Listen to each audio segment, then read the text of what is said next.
Welcome all. So in this lesson, we will learn about Cramer's rule to solve linear equations in two variables.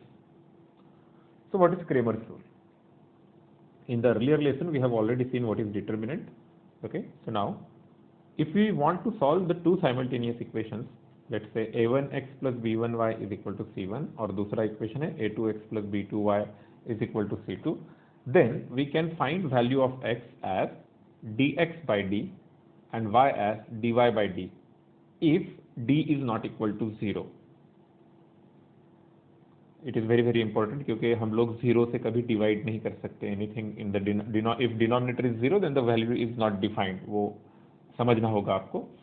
अब what is D X and D? तो D क्या है? D is the determinant of coefficients of X and Y. देखो आप a1 b1 a1 b1 a2 b2 x और Y के coefficient से बना हुआ डिटर्मिनेंट यानी डी है. फिर डी एक्स क्या है?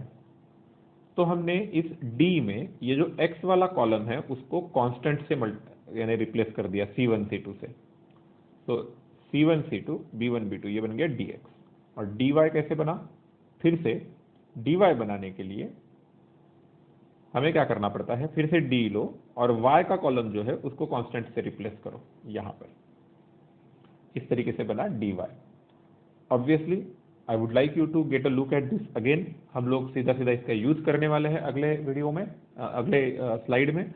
आप लोग जरूरत पड़ने पर इस स्लाइड पर फिर से आके ये फॉर्मूला समझने की कोशिश करना और कैसे यूज कर रहे हैं.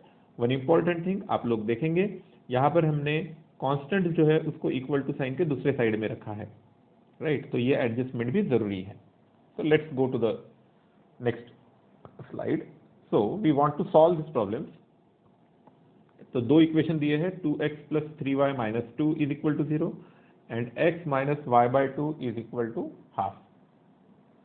सो let's write the equation. So 2x plus 3y minus 2 is equal to 0. We can write this as 2x plus 3y is equal to 2. और फिर दूसरा इक्वेशन क्या है हमारा? x minus Y by 2 is equal to half. वो already जिस form में चाहिए वैसे फॉर्म में है, राइट. तो यहां पर मैंने लिखा x minus Y by 2 plus half, sorry is equal to half. लेकिन इसमें मैं काम कर लेता हूं, हमें ध्यान में रहे इसके लिए समझने की कोशिश करते हैं. It is x plus minus half into Y is equal to half, right. तो अब हम डिटर्मिनेंट्स बना लेते हैं. d क्या होगा? d is determinant of coefficients 2 3. कौन सा है 2 3? ये 2 3. ये हमारा इक्वेशन 1 है. इक्वेशन 2, इक्वेशन 1 में x और y के coefficients 2 3.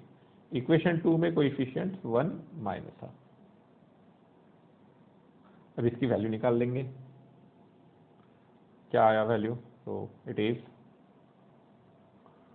2 into minus half minus 3 into 1. So which is 2 into minus half हुआ माइनस 1 माइनस 3. तो d का वैल्यू आया माइनस 4.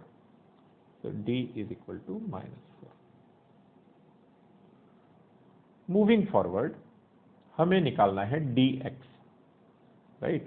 तो क्या ध्यान में रखना? देखो dx निकालने के लिए x का जो कॉलम है 2 और 1 उसके जगह पर आ जाएंगे 2 एंड हाफ कॉन्स्टेंट्स. आ रहा है ध्यान में?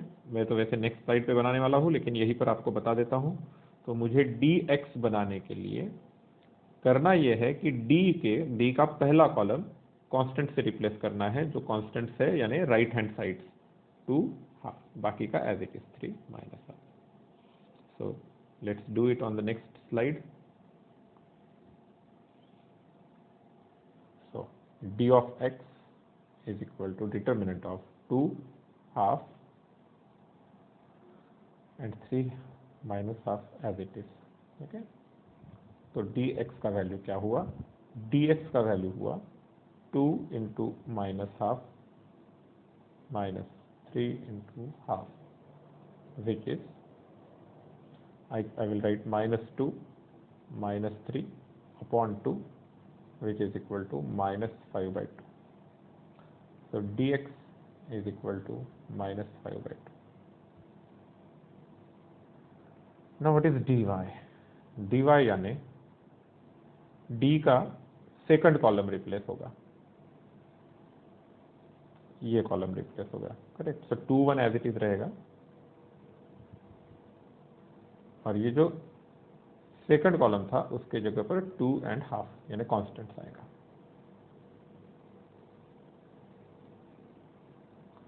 सो that is equal to now 2 into half minus यानी 2 into half minus 2 into 1.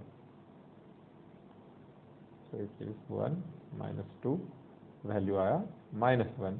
So dy is equal to -1. Okay. अब सबसे पहली चीज ये ध्यान में रखना कि क्रेमर्स रूल अप्लाई होने के लिए d की वैल्यू 0 नहीं होनी चाहिए, ठीक है। यहाँ पर ऑलरेडी आपने देखा कि d का वैल्यू -4 है, इसका मतलब d का वैल्यू 0 नहीं है, इसका मतलब क्रेमर्स रूल यूज हो सकता है, नहीं तो क्रेमर्स रूल यूज नहीं होगा। ओके, तो d का वैल्यू -4 है, वो भी लिख लेते हैं, d इज इक्वल टू -4, ये भी हमारे पास। सो सॉल्यूशन निकालने के लिए x क्या होगा, x is dx upon d which is -5/2 upon -4 which gives us 5/8. And what is y? Y is dy upon d which is -1 upon -4 which is equal to 1/4. Hence our solution, क्या है solution? x का value 5/8, y का value 1/4. That is the solution. इस तरीके से हम लोग Cramer's rule use करते हैं।